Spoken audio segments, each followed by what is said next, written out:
Okay, in this video we'll be transferring a student into the new PLS, and we'll be doing this from the student roster listing on SIS. Nicely enough that this roster is actually the exact same place where you do most of your PLS work. This is the starting point. So as you look down my roster, you will see some students have a green arrow next to them, and those particular students have already been transferred into the PLS. And other students you'll see import to PLS. This is a student that has yet to be transferred.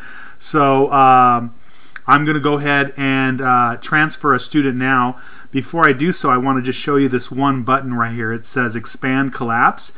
If you click on that button and go down to my student roster, you will see the students that I've already transferred into the PLS. You'll see the classes that I've assigned to them, and I'll be showing you in another video a little bit later exactly how to add a class. It's pretty easy, but for right now I just wanted to show you this view so that you can see exactly what classes these particular students are working on, and it's all in one place. It makes it really convenient. So let me go ahead and transfer a student now to the PLS.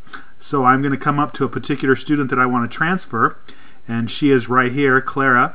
I am going to click on the Import to PLS button, and then you see this particular web page pop up, and understand that this is an online program, so everything is going to be shown to you as a web page, and that's pretty nice. As long as we have the ability to handle the information flow, it should work pretty well.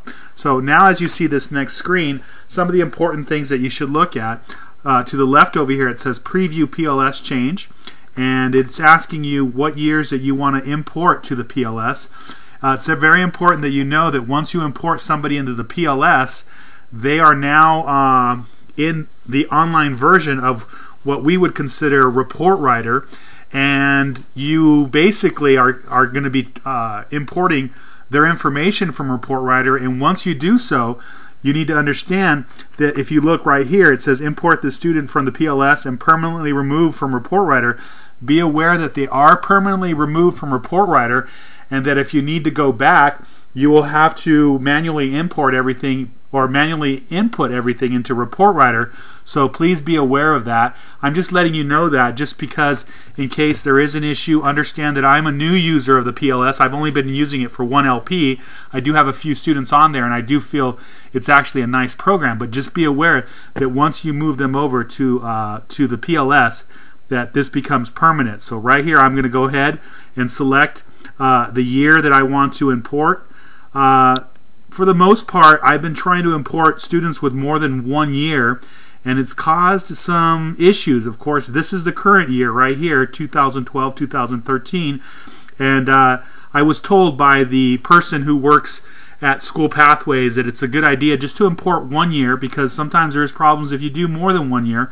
I had some issues with my first students that I imported across. I tried to take 2 or 3 or 4 years if I could, and a few of them had issues. So by just taking 1 year, you're basically just importing information from Report Writer over into the new PLS. You'll still have access to your SIS to look at any transcripts or any prior classes that they've taken, so you can see exactly what classes they've finished. If by chance there's a class that they've worked on that is, you know, more than a year prior, then that might cause a possible issue where you'd have to determine what credits were completed and what credits they need to pick up and finish that particular class.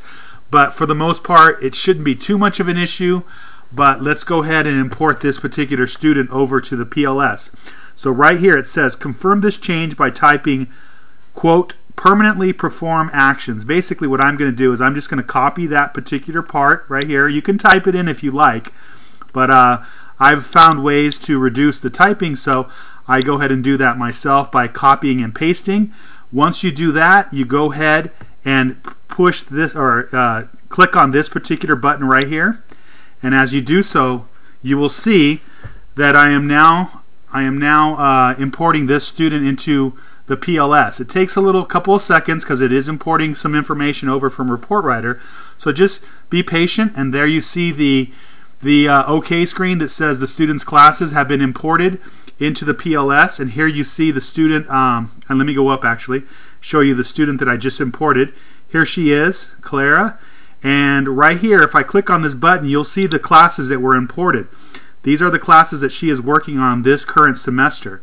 So she's working with Miss Hollyman on these particular classes, and it went ahead and imported these classes for you, so you don't actually have to even enter these classes because they've already been entered from LP 1, 2, and 3 of this particular school year.